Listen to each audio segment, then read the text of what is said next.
Hello everyone, my name's Bear and welcome to Bear's Tavern. Today we'll be covering r/NeckBeard stories. Now, this is the continuation of the Wolfbeard saga. If you're not familiar, I guess Wolfbeard was this neckbeard that Madame Macabre knew. The first story that we read was kind of like the introduction and the setup to who Wolfbeard was and what he's a cringy lichen who has an unhealthy obsession with wolves, and he ends up having a rather unhealthy obsession with Madame Macabre. Now, I've never read this story. I knew that she covered this story, and a lot of other YouTubers did the same thing. So I'm just going into this completely blind. And of course he's going to get judged rather harshly. So, without further ado and further rambling from me, this is part 2, Wolfbeard Returns, the Wounded Beast. And, I'm gonna skip over the first paragraph because it's just her saying like, oh wow, thank you guys for reading my story, and, all that fun jazz. So we're gonna go to the second paragraph, and we're gonna read from there, alright? Alright, let's do this. Since my fate-altering encounter with the mighty werewolf, I had consciously made an effort to try making plans to meet up with Miss Piggy in neutral locations or whenever Wolfbeard was away. Of course, it wasn't always possible to avoid him. When it came to me being in the general vicinity of his town, he was like a damn truffle pig catching my scent in the wind. He had the most uncanny ability to somehow sense my presence and materialize in said location as if by magic. Miss Piggy and I out to lunch? Oh wow, what are you two doing here? What a coincidence! Mind if I join you? Miss Piggy invites me to come over to hang out in her apartment while Wolfbeard is supposed to be working until 6. Oh wow, I just happened to get off work early again. And what are the odds I'd find you two over here? Don't mind if I do, joining in on the girls' day.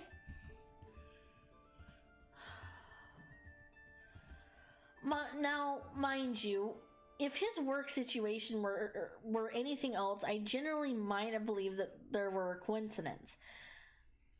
However, Wolfbeard worked for his wealthy father, so basically whenever he felt like being done with work for the day, he was done, and he always decided he was done when I was there.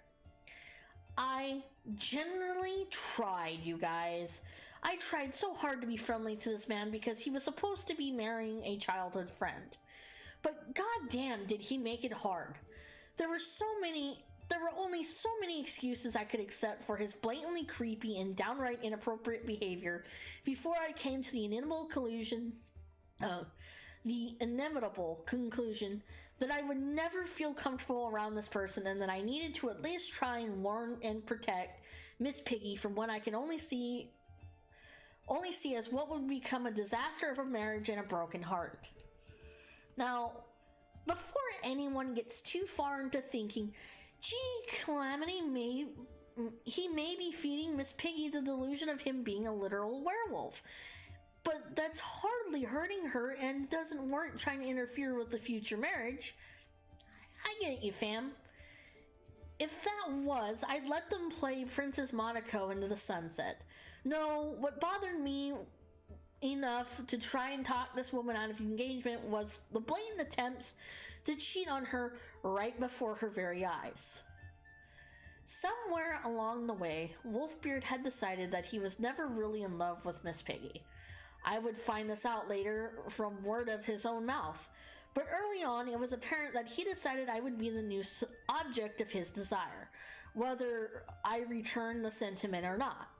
We're talking about a man that growled at dogs passing in the street and dramatically clutched his heart whenever anyone spoke of nighttime or the moon. He was clearly a true master of sublimity. All sarcasm aside, Wolfbeard blatantly began attempting to put the moves on me about 3 visits in. Anytime I was over, he'd always go out of his way to get as physically close to me as possible. Like, take as small as you're willing to allow your personal bubble to shrink, and shrink it in about 3 more inches. Got it? Okay, now imagine the person invading said bubble being significantly larger than you, looming so near that you can feel their rotten breath on your neck and catch every whiff of their potent body odor. They're large, I hate that word. No, I'm skipping over that word. No, I am not saying it. Brush you due to standing so close, and to make sure you're getting an ample dose of their sweat, they squeeze your arm or waist with their large, soggy hand every other word. And most importantly, you can't forget that since they loom over you so, they are in the perfect position to blatantly stare down your shirt at your cleavage at all times. They think your eyes are not directly on them. Uncomfortable yet? I'm sorry, my brave soldiers, but we're only just begun and the war has many horrors yet to come. Alright, I'm gonna take a quick drink real fast.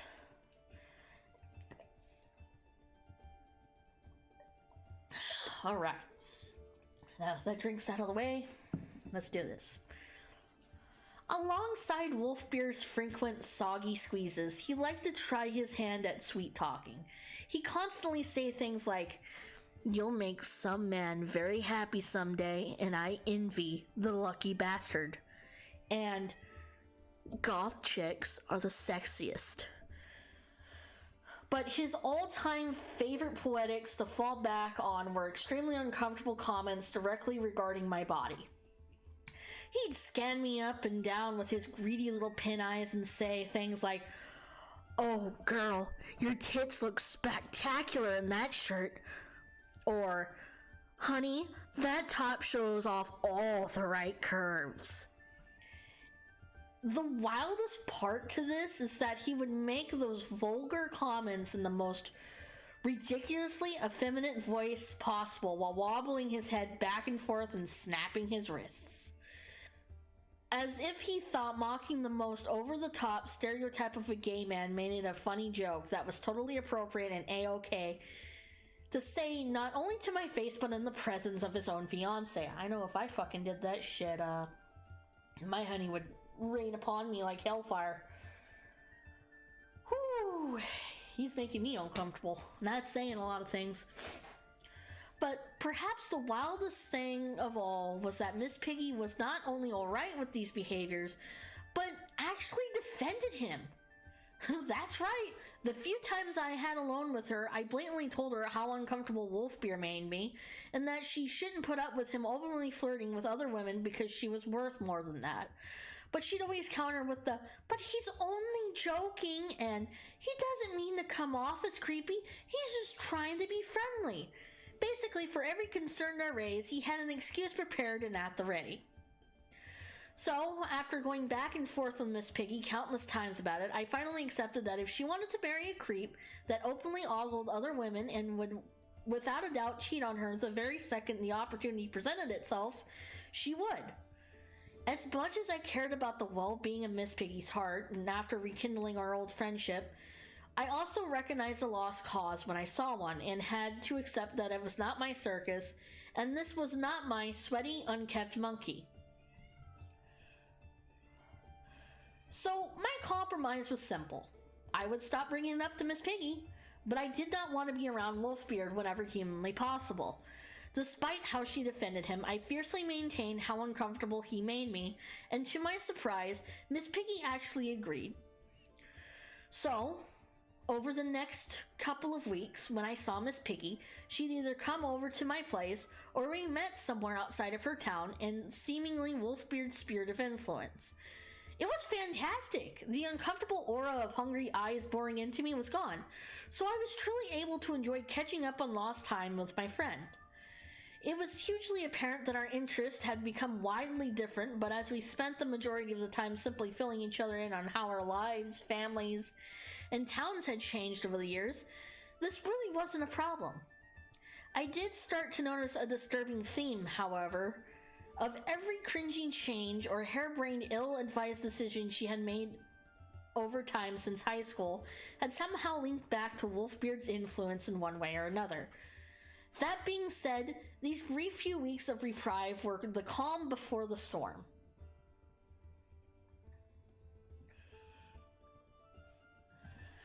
Oh, Lord, what have I gotten myself into? Summer quarter had just rolled around, and since I wasn't taking any classes then, it was my vacation. This meant I went back home to my parents' place that was much closer to Miss Piggy's, and I had a whole lot more free time. Taking advantage of this new spare time, Piggy invited me out to her place for the first time in weeks. I was obviously apprehensive about it, but agreed when she assured me that Wolfbeard would indeed be gone the whole weekend, as he was on a camping trip with his father. I was also a bit easier to warm up at this point as well, because another friend of mine agreed to come with, and who doesn't love introducing their old and new friends? The more the merrier.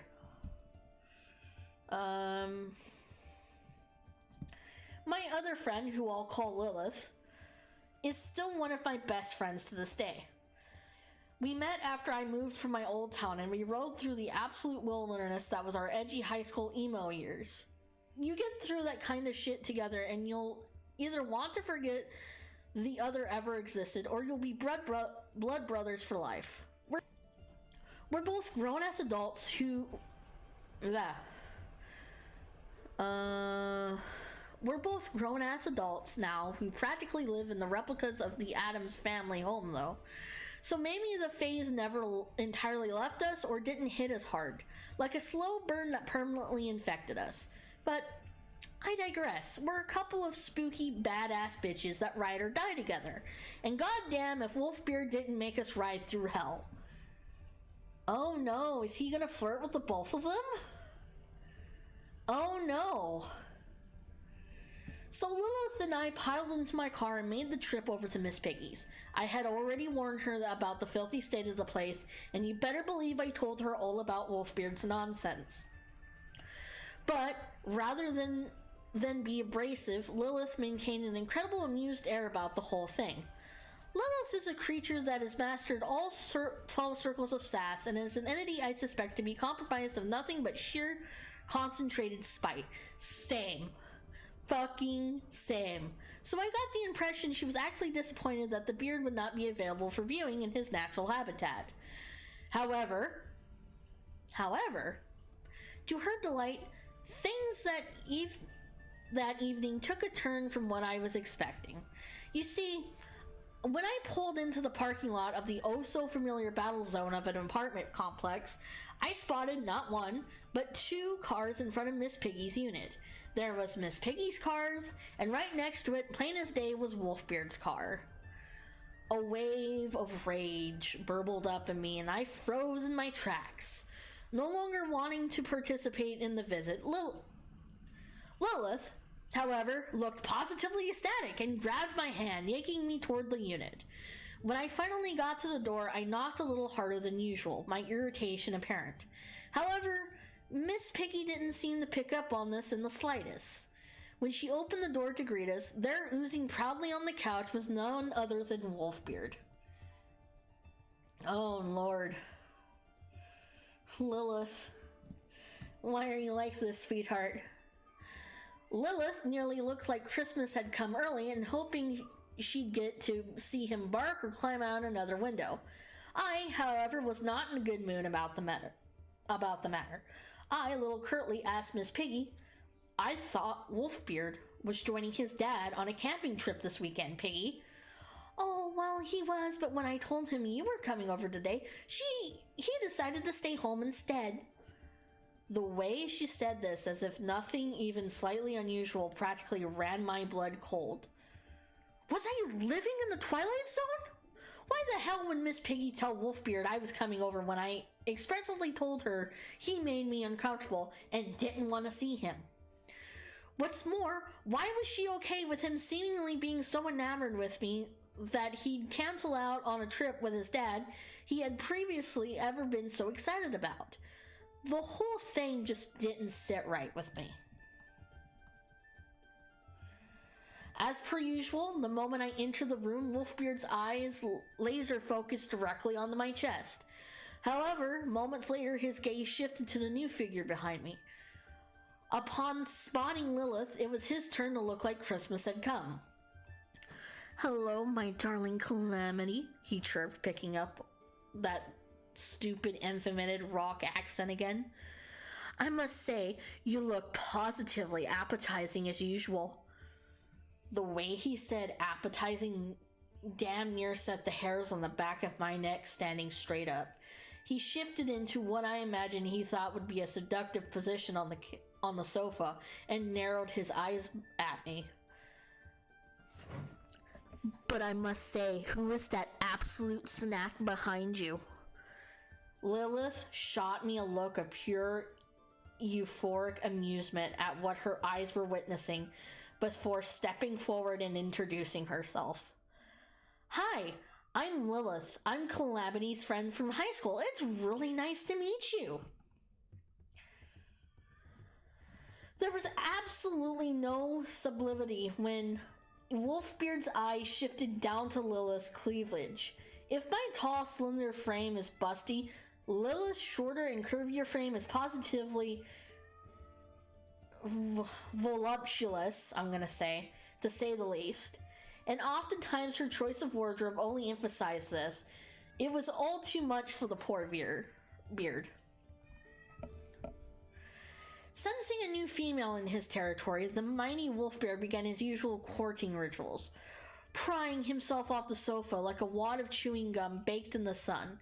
He waddled to the side to usher my ladies into the now vacant seats. Gallant as he likely saw the act, the clearly defined sweaty ass print left seared into the fabric of the sofa left us more than a little hesitant to take a seat. So we opted to sit in a circle on the living room carpet.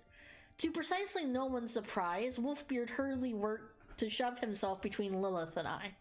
He sat crisscross while leaning back, his arms coming behind and dangerously close to touching Lilith and I. The next hour proceeded painfully slow and filled with obscene amount of increasingly vulgar and joke comments by Wolfbeard. It seemed that as much fun as Lilith had initially at the thought the scenario would be, this beard was far more powerful than she had first anticipated.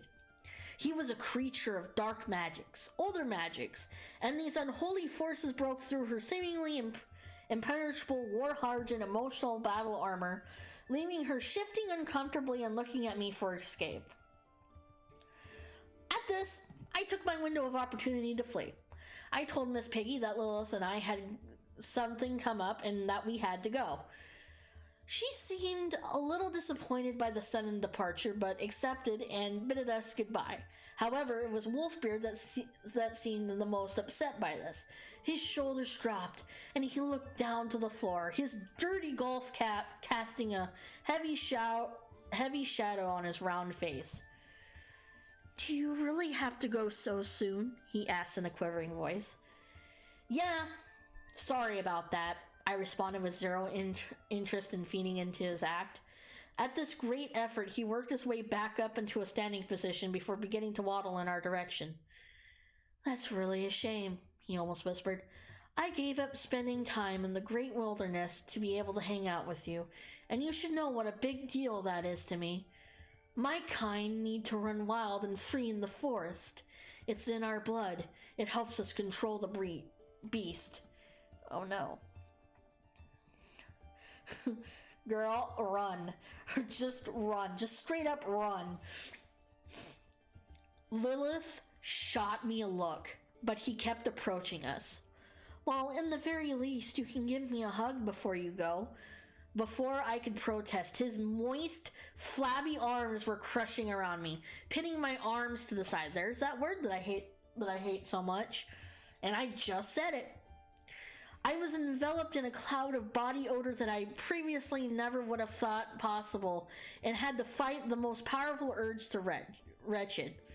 He squeezed way too hard, as if trying to smash me as close to him as possible, before finally releasing me from his bare trap-up of grip, and then approaching Lilith with the same expectancy despite her literally having just met him. She, however, wasn't quick enough to evade and found herself smashed in the same stinging embrace I had been just moments before. As soon as she was released, the two of us fled to my car. However, over my shoulder, I called for Miss Piggy to join us just for a moment. Quickly, she hurried out and around the corner and met us by my car. Once there, I sort of opened the floodgates on her. I told her that I was really irritated that Wolfbeard was there after she all had but promised he wouldn't be, and that I was sick and tired of all the gross comments he constantly made, and how he tried to touch me all the time, and I also mentioned how he had been making Lilith uncomfortable as well. I firmly stated that I didn't want to be around Wolfbeard again if he couldn't control himself. The scene must have looked intense to any onlookers. We're in this Pacific Northwest, so even though it was the beginning of summertime, it was a gray and cloudy day, and it had begun to pour down heavy rain. However, the drama turned up even more a moment later when we heard what sounded like a cross between a wounded cry and an attempt to howl like a wolf. Oh Lord. Alright, well, I'm gonna take another drink real fast before I even continue on. God, this part 2 is so long.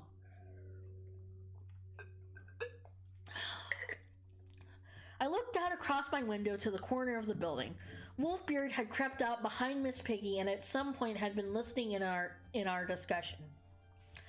Apparently, my declaration of not wanting him near me unless he could refrain from attempting to grope me was far too painful a blow, as he dramatically ran off toward the wooded trail behind the apartment complex. Seeing this, Miss Piggy legitimately stifled a sob and cried after him for him to come back. But it was no use. The alpha beard had fled into the forest beyond, likely already transforming into a powerful beast to brood in the shadows. Seeing Miss Piggy in near hysterics, Lilith and I felt like we had no choice but to take her back inside and try to calm her down. She was rambling and raving about him and his condition. We can't leave him alone out there like that. When he transforms while too upset, he could be reckless and get himself caught. It's not safe, he sobbed. After about 15 minutes of consoling a distraught Piggy, her phone rang. To seemingly no one but Miss Piggy's surprise, it was Wolfbeard. She dramatically cooed into the phone at him, asking where he was and if he was okay. Having trouble hearing him, she switched the phone to speaker mode, and what next met her ears was the most pathetic sounding croak I had ever heard in my life. Piggy, I need help. My transformation was too quick and emotional, and I lost control. I ran wild and aimlessly in my pain and somehow gotten myself stuck. I ran into a clay flat and the rain has made it like a tar pit. I'm stuck and my transformation weakened me too much to get out. Please help me. I'm growing weaker yet. He dramatically finished before hanging up the call. How much more of this story? I'm almost done. I am almost done, and I will be free of Wolfbeard. Oh no. At this, Miss Piggy went nuts again, screaming that we needed to call an ambulance or police to go and rescue him. It took 10 more minutes to calm her down, and she only did this after I called her brother and asked him to check the woods behind the nearby school for Wolfbeard, as the trail from the apartment complex connected there. He agreed, and eventually Miss Piggy calmed down enough that Lilith and I felt it was okay to leave. I didn't know what happened to Wolfbeard, but I only knew it wasn't anything as dramatic as he made it seem. And I didn't want to play into his ploy for attention by being seen as waiting for him upon his return. Though I was not there for his retrieval, Miss Piggy's brother, who despite his wackadoodle sister is actually pretty normal and a nice dude, later called me to retell the harrowing journey, and whoa, what a journey it was. You see, it was raining something awful that day, and it did make the trails terribly mucky. But there was no dangerous tar pit like clay flat to trap emotionally distressed werewolves. No, when Piggy's brother went to check the trail behind the school, he found Wolfbeard face down in a literal mud puddle, his phone in hand, dramatically held out as if he gave out to the elements while calling for help. Apparently, he was none too happy to see Piggy's brother there instead of us, and all but made him single-handedly yank his oversized girth out of the puddle himself. To this day, I can't get the mental image out of my head of a grown-ass man plotting out a plan to make those heartless women feel so bad that they'll apologize and spend all their extra time with him. stalking through the rain and windswept back of a trail of a forest, searching for the perfect mud puddle, and then carefully nestling himself face down in it, carefully to keep his phone clean. The sight must have been spectacular. But I digress. This was just the first of Wolfbeard's spectacular tantrums, and that was before he had even confessed his feelings about my lady. You see, he didn't give up easily. As if breaching himself in a shallow slop puddle wasn't enough to force me to love him, he'd try a different approach. But that's a different story for another day. I'll catch you all next time for part 3. Oh my god. Oh no. Oh no, you poor thing. I feel so bad for you. But anyway, guys, that has been part 2 of the Wolfbeard saga. I will see you guys in the next episode. Y'all take care now. So, bye!